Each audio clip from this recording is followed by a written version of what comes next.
Hey guys, welcome to Project Management World, and we are back with another important video. The topic is resource leveling versus resource smoothing in schedule management. So what is resource leveling, what is resource smoothing, how they differ from each other. We will see the graphical representation as well for those two. So at the end of this video you will be able to understand like what is resource leveling, what is resource smoothing, and how they differ from each other. So before jumping into the video, if you are new to channel, I would like you to please subscribe the channel and press that bell icon as well, so that whenever I upload new video you can get the latest update. So let's start this. So this is the topic of the today: resource leveling versus resource smoothing.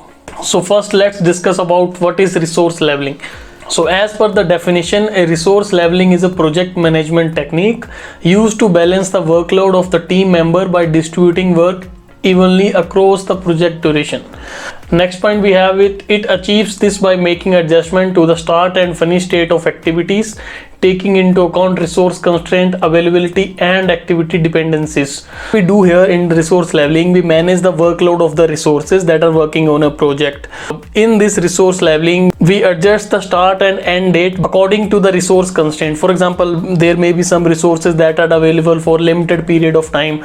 There are some resources that are available for particular time only. So taking that things into consideration, we do the resource leveling. So this resource leveling, we may end up with changing our project finish state as well. So it also changes our critical path. Last line as well, resource leveling can often cause the original critical path to change. Overall, what we do in the resource leveling, for example, we created a schedule and we see that a person, like normal working hour for a person per day is 8 hours, but eventually as per schedule we see that he needs to work to 16 hours instead of 8.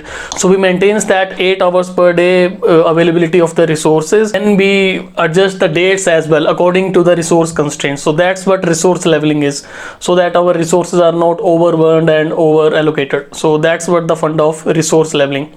Next we have is the resource smoothing. So what it is? So it is a technique used in project management to optimize resource allocation without extending project duration. Smoothing is always done after resource leveling. In this we cannot change the finish state. In this we cannot change the critical path of a project. To do the resource smoothing, considering in mind that date should not be changed. So that's what the funda of resource smoothing. In resource leveling we can change the dates, but in resource smoothing we need to play between those dates. In line we have is it adjusts the activity on a schedule after resource leveling to ensure resource requirements stay within predefined limits. The focus is on achieving a balanced workload by utilizing available slack in the schedule. So strategic adjustment within flexible areas of the schedule. Resource smoothing aims to refine allocation for improved work efficiency. After resource leveling, we refine the resource allocations for getting the better efficiency from the resources. So that's what the resource smoothing is. So now let's see how these two differs from each other. See here in this table we have some points for resource leveling and resource smoothing as well. So first point is the finished state of a project can change. Yes, we discussed this already, and this is opposite in the resource smoothing. We cannot change the finished state.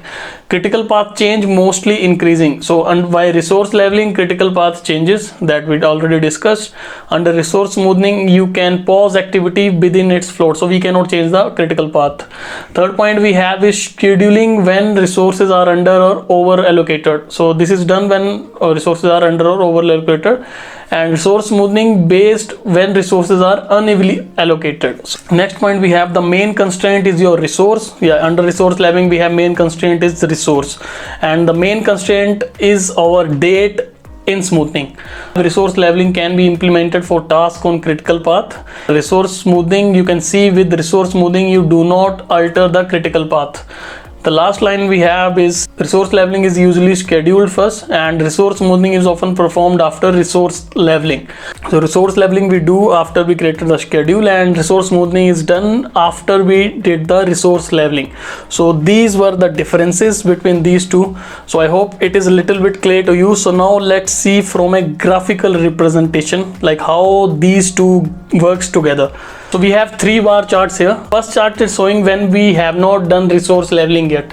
So what it is showing here, that the time is for 4 weeks, W1, W2, W3 and W4, and 40 hour for a week, 40 hour is the work limit. But you can see here for week 1 there are under allocated resources. For week 2 we have over allocated resources. Week 3 is fine with us, and week 4 again it is under allocated.